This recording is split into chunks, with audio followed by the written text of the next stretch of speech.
విశాఖ ఉక్కు కర్మాగారంలో అత్యంత ఘోరమైన విషాదం చోటు చేసుకుంది. స్టీల్ ప్లాంట్లోని ఎస్ఎంఎస్ విభాగంలో ఉక్కు ద్రవం ఒక్కసారిగా లీక్ అవడంతో భారీ ప్రమాదం సంభవించింది. ఈ దుర్ఘటనలో 8 మంది కార్మికులు అక్కడికక్కడే ప్రాణాలు కోల్పోగా పలువురు కార్మికులు తీవ్రంగా గాయపడ్డారు. గాయపడిన వారిని హుటాహుటిన సమీపంలోని ఆసుపత్రికి తరలించి అత్యవసర చికిత్స అందిస్తున్నారు. క్షతగాత్రుల్లో కొందరి పరిస్థితి విషమంగా ఉన్నట్టు తెలుస్తోంది. ప్రమాద సమాచారం అందిన వెంటనే ప్రభుత్వ యంత్రాంగం, ప్లాంట్ అధికారులు అప్రమత్తమయ్యారు. స్టీల్ ప్లాంట్ ప్రమాద స్థలానికి విశాఖపట్నం ఎంపీ శ్రీభరత్, రాష్ట్ర హోంమంత్రి వంగలపూడి అనిత చేరుకున్నారు. ఘటనా స్థలిని పరిశీలించి ప్లాంట్ ఉన్నతాధికారులతో మాట్లాడి ప్రమాదానికి గల కారణాలను అడిగి తెలుసుకున్నారు. ఆసుపత్రిలో చికిత్స పొందుతున్న కార్మికులకు మెరుగైన అత్యుత్తమ వైద్యం అందేలా చూడాలని అధికారులను ఆదేశించారు. ఈ ఘోర ప్రమాదంపై సీఎం చంద్రబాబు తీవ్ర దిగ్భ్రాంతి వ్యక్తం చేశారు. మృతుల కుటుంబాలకు తమ ప్రగాఢ సానుభూతిని ప్రకటించారు.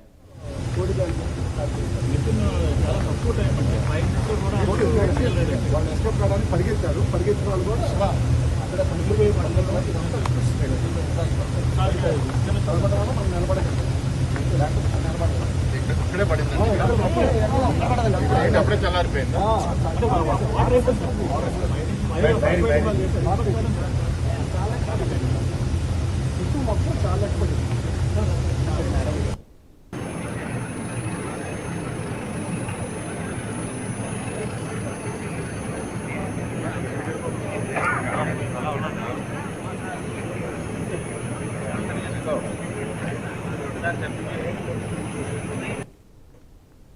విశాఖ ఉక్కు కర్మాగారంలో అత్యంత ఘోరమైన విషాదం చోటు చేసుకుంది.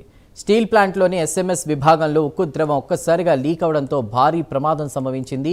ఇక ఈ దుర్ఘటనలో 8 మంది కార్మికులు అక్కడికక్కడే ప్రాణాలు కోల్పోగా పలువురు కార్మికులు తీవ్రంగా గాయపడ్డట్టు తెలుస్తోంది.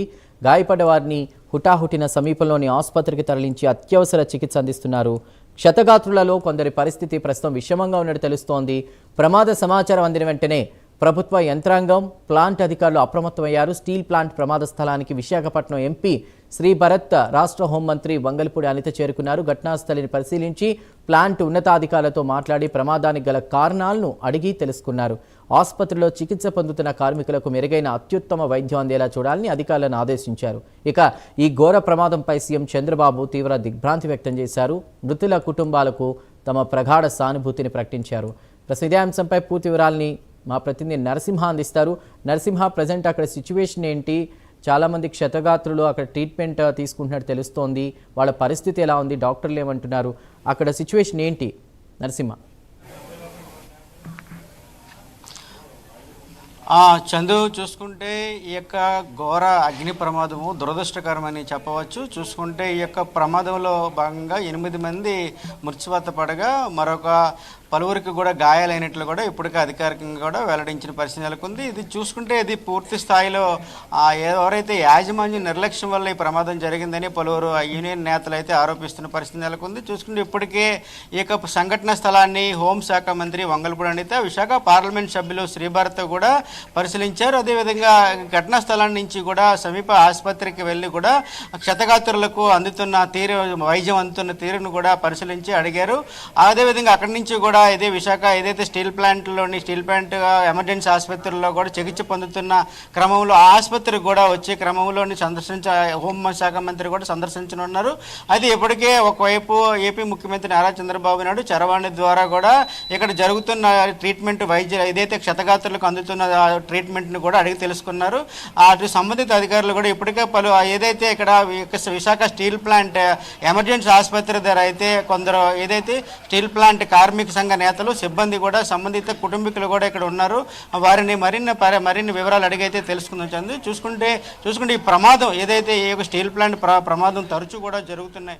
ఈరోజు చూసుకుంటే ఈ ఘటనకు సంబంధించి కూడా ఈరోజు 8 మంది మృత్యువాత పడ్డారు. అయితే పలువురు కూడా గాయాలైతే ఈ ఘటనకు సంబంధించి మీరేమంటారు చెప్పండి. నమస్తే అండి అందరికీ కూడా. ఇక్కడ వైజాగ్ స్టీల్ ప్లాంట్లో గత కొద్ది కాలం అంతే నేను కూడా 35 years సర్వీస్ చేశాను.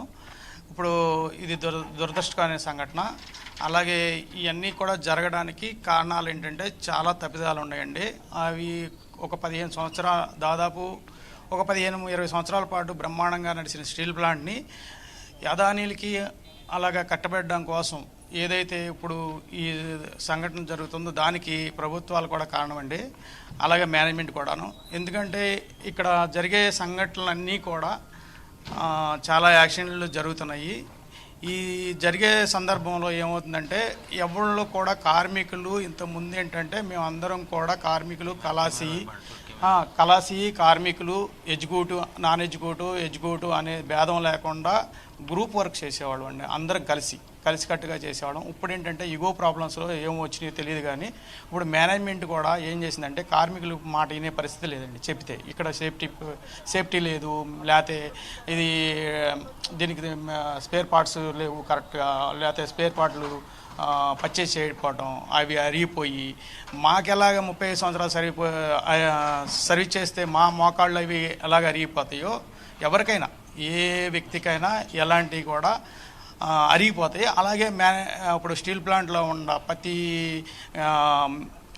గేర్ బాక్సులు కానీ రకరకాల మిషనరీ కానీ అన్నీ కూడా ఏవి కూడా ప్రాపర్గా షట్ డౌన్ వర్క్ చేయించకుండా ఏదో వాళ్ళ పబ్బం గడుపుకుంటున్నారండి. పబ్బం గడుపుకుంటుంటే ఇప్పుడు సపోజ్ మా దాంట్లో 5 డైరెక్టర్లు లేకపోతే సిఎండి గారు వీళ్ళందరూ ఉంటారు, వాళ్ళ టాప్ మేనేజ్మెంటు, అలాగే స్టీల్ సెక్రటరీ, తర్వాత మినిస్టర్ గారు వీళ్ళందరూ ఉంటారు. వాళ్ళందరూ డైరెక్షన్లోనే నడుస్తుంది తప్ప ప్లాంట్ కార్మికులు ఎగ్జిక్యూటివ్ నాన్ ఎగ్జిక్యూటివ్ అనే భేదం లేకుండా నడిచే పరిస్థితి అయితే తీసుకురాలేదు. అది కేవలం ఇగో ప్రాబ్లమ్స్. ఆ ప్రాబ్లమ్స్ వల్ల ఏమవుతుందంటే రేపు రాబోయే కాలంలో ఈ యాక్షన్లే కాదు సార్, రేపు పొద్దున కార్బన్ మోనాక్సైడ్ గ్యాస్ కనుక ఏమన్నా లీక్ అయితే కనుక ఇప్పుడు కోకాన్ బ్యాటరీ అన్నీ కూడా డౌన్ అవుతున్నాయి. ఆ డౌన్ అయిన సందర్భంగా కార్బన్ మోనాక్సైడ్ కనుక లీక్ అయ్యి ఏమన్నా ప్రమాదం జరిగితే అప్ టు రాజమండ్రి వరకు ఎవడో కూడా బతకరండి. ఇలాంటివన్నీ మేనేజ్మెంటు దూరదృష్టితో ముందు చూపుతూ ఉండాలండి. ఇక్కడ కలెక్టర్ గారు కూడా దాని మీద, అలాగే స్టేట్ గవర్నమెంట్ కానీ ఎమ్మెల్యేలు కానీ ఎంపీలు కానీ ఇవన్నిటి మీద కూడా ఇప్పటికప్పుడు కొంచెం మానిటర్ చేస్తారు. ఎందుకంటే మీకు ప్రజలు కూడా ముఖ్యం, మనమే కాదు కార్మికులే కాదు ప్రజలు కూడా ముఖ్యం. ప్రజలు ఏ విధంగా ముఖ్యం అనుకుంటున్నారు, మీరు ఓట్లు అడిగేటప్పుడు ప్రతిపక్షంలో ఉన్నప్పుడు ఒక మాట మాట్లాడతారు, అధికారంకి వచ్చినా ఒక మాట మాట్లాడుతున్నారు, అది కరెక్ట్ కాదు. మీరు ప్రజల్ని ఎవరైతే కార్మికులు ఉన్నారో వాళ్ళ నుంచి ఫీడ్బ్యాక్ తీసుకోండి, లేదా ప్రజల నుంచి ఫీడ్బ్యాక్ తీసుకోండి. ఏదో సెలబ్రిటీలను లేకపోతే ఇంకొకళ్ళు కాదండి. ఆ విధంగా తీసుకుంటాం వల్ల మీకు సరైన పరిపాలన అనేది ఎక్కడా కూడా జరగట్లేదు. ఇండియాలోనే ఎక్కడా జరగట్లేదు, ఏ స్టేట్ గవర్నమెంట్లోనూ జరగట్లేదు. ప్రధానంగా ఇవాళ చూసుకుంటే ఏదైతే క్షతగాత్రులు మరింత ఎక్కువ మంది పెరిగే అవకాశం ఉందని కూడా ఒకవైపు అయితే అధికారులు చెప్తున్నారు. ఈరోజు చూసుకుంటే ఈ ప్రమాదానికి ముఖ్య కారణం అయితే ఈ ఘటనా స్థలాన్ని వీరితో పాటుగా ఇంకెంతమంది ఉన్నారు, అయితే వీరితో పాటుగా ఎంతమంది ఆ ఘటనా స్థలంలోనే పనిచేస్తున్నారండి? మొత్తం టోటల్గా వచ్చిన ఇన్ఫర్మేషన్ ప్రకారం అయితే ఒక 14 మంది దాకా ఉన్నారండి. 8 ఆ స్పాట్లో చనిపోయారు. మిగతా 6 వివిధ హాస్పిటల్లో సిక్కి చేయించుకున్నారు, అందులో 2 చనిపోయారు అంటున్నారు. ముఖ్యంగా దీనికి బాధ్యత వహించింది స్టీల్ సెక్రటరీ అండి. స్టీల్ సెక్రటరీ మేనేజ్మెంటే బాధ్యత వహించాలి. వాళ్ళు 11,000 కోట్లు ఇచ్చారు. ఎవరికి ఇచ్చారు 11,000 కోట్లు? కాగితం మీద 11,000 కోట్లు రాసిన 8,000 కోట్ల అప్పుల రూపాన్ని తీసేసుకున్నారు. సేఫ్టీ లేదు. ఒక ఎంప్లాయ్ బయటికి వెళ్ళాడంటే, డ్యూటీకి వెళ్ళాడంటే వెనక్కి వస్తాడు లేదో గ్యారంటీ లేదు. ఇంటికి వస్తేనే అటు బతికినట్లు లేత లేనట్టు అంతే. అలా ఉంది పరిస్థితి. దీనికి మేనేజ్మెంట్ కూడా ఏ విధంగా ఎంప్లాయీస్ కోఆపరేట్ చేయట్లేదు. స్పేర్ పార్ట్స్ లేవు. మెయింటెనెన్స్ చేయవలసింది 2 years 3 years బ్యాక్ చేయవలసిన మెయింటెనెన్స్ ఇంతవరకు మెయింటెనెన్స్ లేదు. వాళ్ళు వస్తున్నారో వెళ్తున్నారో, ఎంప్లాయీస్కి సరైన శాలరీస్ లేదు. మెయిన్ అంటే జీతం పక్కన పెడతాం, ముందు మనిషి డ్యూటీకి వెళ్ళిన వ్యక్తి వెనక్కి వస్తాడని గ్యారంటీ ఇవ్వగలరా? ఇప్పుడు ఈవేళ ఎంతమంది చనిపోయారు, రేపు ఎల్లుండా ఎప్పుడైనా జరగవచ్చు. మెయింటెనెన్స్ ముందు ప్లాంట్ని మెయింటెనెన్స్ తీసుకుని షెడ్యూల్ ప్రకారం అంటే మెయింటైన్ చేస్తేనే అది రన్ అవుతుంది. లేదంటే ఇలాంటి యాక్సిడెంట్లు రిపీట్ అయ్యే ఛాన్స్ ఉంది. దీనికి మేనేజ్మెంట్ స్టీల్ సెక్రటరీ గారు బాధ్యత వహించాలి. లోకల్ ఎమ్మెల్యే గారు వచ్చారు, ఇప్పుడు వచ్చి ఆయన ఏం చెప్తాడు, మేము ఆర్థికంగా కష్టపడతామని తప్పించి ప్లాంట్ని ఏమి చేయలేమన్నాడు ఆయన. మరి అంతకుముందు చంద్రబాబు నాయుడు గారు కానీ మన పల్లా శ్రీనివాస్ గారు కానీ వచ్చి మేమే చేస్తున్నాం, మా అండర్లో నడుపుతున్నాడు. ఇప్పుడు ఇన్సిడెంట్ ఇప్పుడైతే జరిగిందో పల్లా శ్రీని గారు ఏమన్నారంటే నాకు సంబంధం లేదు, మేము ఆర్థికంగానే చేస్తారన్నాడు. మరి అప్పుడు చంద్రబాబు నాయుడు కానీ పల్లా శ్రీని కానీ మొత్తం ప్లాంట్ అంతా ఆ అండర్లో నడుస్తుంది. ఇది రాజకీయంగా మాకు సంబంధం లేదంటే తప్పించుకోగలుగుతుంది. కానీ ఒకటండి, నేను చెప్పేది వర్మ గారు నరసాపురం ఎంపీ గారు, నేను కూడా మాది నరసాపురం, మీకు నేను ఓటింగ్ చేశాను. మీరు స్టీల్ మినిస్టర్ అయ్యారు. అక్కడ బీజేపీ వర్మ గారు అంటే ఎవరు తెలియదు, స్టీల్ సెక్రటరీ స్టీల్ మినిస్టర్ అయ్యారు. మీరు వచ్చిన 15 రోజులు ఏం చెప్పారు, మీకు 15 రోజులు మొత్తం అంతా క్లియర్ చేసేస్తాను, ఇది ప్రైవేటైజేషన్ అయ్యానన్నారు. వచ్చే నెల అయింది, 2 years అయింది, ఇంతవరకు ఎంప్లాయ్కి జీతం లేదు, సరిగ్గా జీతం లేదు. మీరు ఇచ్చిన మాటలు ఏమైపోయినాయి? అన్ని బాగస్ మాటలు మాట. మీ మీద మేము నమ్మకంతో నరసాపురం మాది పాలకుల దగ్గర నాది, మీకు నేను ఎంపీగా మీకు సపోర్ట్ చేశాను. మీరు ఎవరు తెలియదు, బీజేపీ వర్మ అంటారు, మీది కొడవలంక. అలాంటిది మీరు ఇంతవరకు మీరు ఏం చేయకుండా ఎంప్లాయీస్కి ఏం ఫరక లేకుండా చేసి ఈ రోజు ఇంకా యాక్సిడెంట్లు అవుతాయండి. ఇది గుర్తుంచుకోండి. మీరు మేనేజ్మెంట్ ఈ ప్లాన్ని మీరు చట్టం చేసి కంపల్సరీగా మెయింటైన్ చేయకపోతే మాత్రం ఫర్దర్గా చాలా యాక్సిడెంట్లు అవుతాయండి. అడుగు తీసి అడిగేయాలంటేనే భయంగా ఉంది. మీరు దానికి ఏం సమాధానం చెప్తారో స్టీల్ సెక్రటరీ గారే సమాధానం చెప్పాలి దీనికి. ప్రధానంగా చూసుకుంటే అయితే యూనియన్ నేతలు అయితే పెద్ద ఎత్తున అయితే ఇక్కడ తమకు ఈ తరహా ఘటనలు పునరావృతం కాకుండా యాజమాన్య బాధ్యత వహించాలని ఒకవైపు చెప్తున్నారు. అదేవిధంగా చూసుకుంటే ఏదైతే ఇప్పటి వరకు ఉన్న కాంట్రాక్ట్ కార్మికుల ద్వారా ఏదైతే మెయిన్ ఏదైతే విశాఖ స్టీల్ ప్లాంట్ ముఖ్య విభాగాల్లో పనిచేస్తున్నారు వారికి మినిమం కూడా అవగాహన లేదు. అదేవిధంగా ఏదైతే మిషనరీలోని కొన్ని విభాగాల్లో కూడా పాడైపోయిన ఉన్నా కూడా వాటిని కూడా ఎప్పటికప్పుడు వాటిని పరిష్కార మార్గం చేయకుండా కూడా వాటిని వదిలేసే విధంగా చేస్తున్నారని కూడా చెప్తున్న పరిస్థితి ఉంది. మినిమం చూసుకుంటే ప్రతి విభాగంలోనూ కూడా ఏదైతే అవగాహన లేని సిబ్బందిని కూడా ఏర్పాటు చేయడం పట్ల ఈ తరహా ప్రమాదాలు జరుగుతున్నాయని కూడా చెప్తున్న పరిస్థితి ఉంది. అదేవిధంగా భవిష్యత్ కాలంలో కూడా ఇలాంటి ప్రమాదాలు ఈ తరహా ఏదైతే మెయింటెనెన్స్ లేకపోవడాలు జరుగుతాయని అదేవిధంగా చాలా వరకు ప్రమాదాలు జరుగుతాయని కూడా స్థానికంగా ఉన్నటువంటి ఒకవైపు సిబ్బంది కూడా చెప్తున్న పరిస్థితి నెలకొంది. ప్రమాదాలు జరగకముందే ఈ తరహా ముందస్తు జాగ్రత్తలు తీసుకోవాలని ప్రభుత్వాలు యాజమాన్యాలు కూడా ముందుకు వచ్చి ఈ తరహా ఘటనలు పునరావృతం కాకుండా చూడాలని కూడా ఒకవైపు చెప్తున్న పరిస్థితి అయితే నెలకొంది. ఏదేమైనా కూడా 2013లో కూడా ఒకప్పుడు సుమారుగా 18 మంది నుంచి 19 మంది కూడా ఈ ప్రమాదంలో ఒక్కసారిగా అప్పుడు కూడా చనిపోయే పరిస్థితులు కూడా నెలకొన్నాయి. అదే ఈ విశాఖ స్టీల్ ప్లాంట్లో సర్వసాధారణమైపోయినటువంటి ప్రమాదాలను కూడా మళ్ళీ యథావిధిగా ఈ ప్రమాదాలు జరగకుండా చూసుకోవాలి. 150 టన్నుల లిక్విడ్ స్టీల్ అనేది మరుగుతున్నది. అక్కడ ఉన్నటువంటి కార్మికుల మీద పడింది. 8 మంది సజీవ దహనం అయ్యారంటున్నారు. ఇలాంటి స్థాయిలో బ్లాస్ట్ అనేది ఇదే మొదటిసారి అంటున్నారు. అది ఎంతవరకు నిజం? అలానే ప్రస్తుతం సహాయక చర్యలు ఇంకా కొనసాగుతున్నాయా? ఎవరైతే క్షతగాతులు కొంతమంది వైద్యం తీసుకుంటున్నారో వాళ్ళ పరిస్థితి ఎలా ఉంది? ఏమైనా సమాచారం అందిందా? ఇప్పటికే ప్రధాని మోదీ కూడా స్పందించి 2 లక్షలు ఎక్స్గ్రేషియా అంటున్నారు. చనిపోయిన వాళ్ళకి, గాయపడ్డ వారికి 50,000 ఇస్తాను అని చెప్పారు. ప్రగాఢ సానుభూతి తెలిపారు. మరి అటు చంద్రబాబు వీళ్ళందరూ కూడా స్పందిస్తున్నారు. ఇంకా ఎవరైనా అధికారులు అక్కడికి చేరుకుంటున్నారా? కార్మికుల డిమాండ్ ఏంటి మెయిన్గా? దీనికి సంబంధించి ఇలాంటివి జరగకుండా ఉండాలంటే ఏం కోరుకుంటున్నారు? చూసుకుంటే 1500 డిగ్రీల సెల్సియస్ ఉన్నటువంటి ఏదైతే సిబ్బంది, స్టీల్ ప్లాంట్ సిబ్బంది ఆ కర్మాగారంలోని పనిచేస్తూ ఒక్కసారిగా ఏదైతే పైపు నుంచి వచ్చిన ఈ ద్రవము, ఏదైతే ఐరన్ ఓవర్తో వచ్చిన ద్రవం ఒక్కసారిగా బ్లాస్ట్ అవడం వల్ల ఈ తరహా ప్రమాదం జరిగిందని కూడా చెప్తున్నారు. అదే చూసుకుంటే ఇప్పటికే క్షతగాతులను సమీపంలో కిమ్స్ ఆసుపత్రి, విశాఖ సెవెనిల్స్ ఆసుపత్రి, విశాఖ స్టీల్ ప్లాంట్ ఆసుపత్రిలో కూడా క్షతగాతులను ఏదైతే వారికి సంబంధించిన వైద్యం సంబంధించి తరలిస్తున్నారు. అయితే ఇప్పటికే ఆంధ్రప్రదేశ్ తెలుగుదేశం పార్టీ అధ్యక్షులు అయినటువంటి పల్లా శ్రీనివాసరావు, గాజువాక ఎమ్మెల్యే అయినటువంటి పల్లా శ్రీనివాసరావు కూడా ఇప్పటికే క్షతగాతుల నుండి ఇప్పుడే పరామర్శించారు. చూసుకుంటే రేపు కూడా కేంద్ర మంత్రి కూడా, ఇది స్టీల్ ప్లాంట్ కేంద్ర మంత్రి కూడా రానున్నారని కూడా ఇప్పటికే ఏదైతే తెలుగుదేశం పార్టీ రాష్ట్ర అధ్యక్షుడు పల్లా శ్రీనివాసరావు ఇప్పుడే చెప్పారు. అయితే దీనికి ఎక్స్గ్రేషియా సంబంధించి బాధితులకు సంబంధించి ఎక్స్గ్రేషియా అధికారికంగా అయితే ఇప్పటి వరకు ప్రకటించలేదు.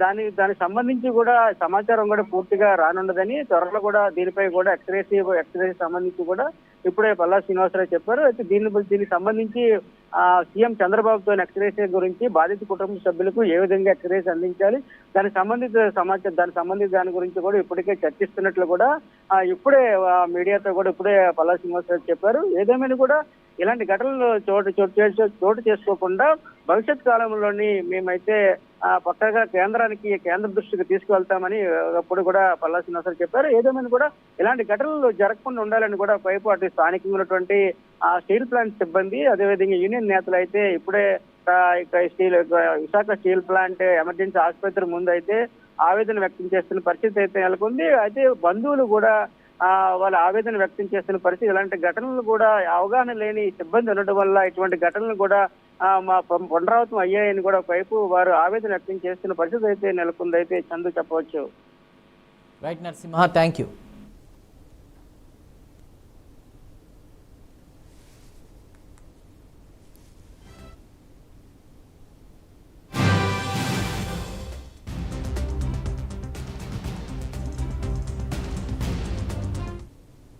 విశాఖ ఉక్కు కర్మాగారంలో అత్యంత ఘోరమైన విషాదం చోటు చేసుకుంది. స్టీల్ ప్లాంట్లోని ఎస్ఎంఎస్ విభాగంలో ఉక్కు ద్రవం ఒక్కసారిగా లీక్ అవడంతో భారీ ప్రమాదం సంభవించింది.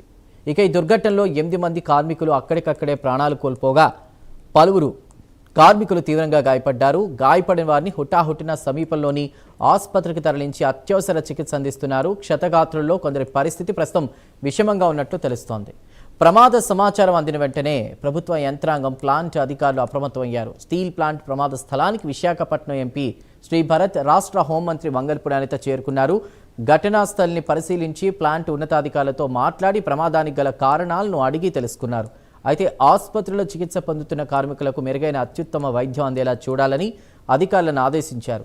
ఇక ఈ ఘోర ప్రమాదంపై సీఎం చంద్రబాబు తీవ్ర దిగ్భ్రాంతి వ్యక్తం చేశారు. మృతుల కుటుంబాలకు తమ ప్రగాఢ సానుభూతిని ప్రకటించారు. అటు ప్రధాని మోదీ కూడా విశాఖ స్టీల్ ప్లాంట్లో జరిగినటువంటి ప్రమాదానికి సంబంధించి స్పందించారు. ప్రమాదానికి సంబంధించి ఆయన ప్రగాఢ సానుభూతిని తెలియజేశారు. 2 లక్షల ఎక్స్గ్రేషియా ప్రకటించారు మృతుల కుటుంబాలకు. అదేవిధంగా గాయపడ్డ క్షతగాత్రులకు 50,000 ఎక్స్గ్రేషియా కూడా ప్రకటించారు.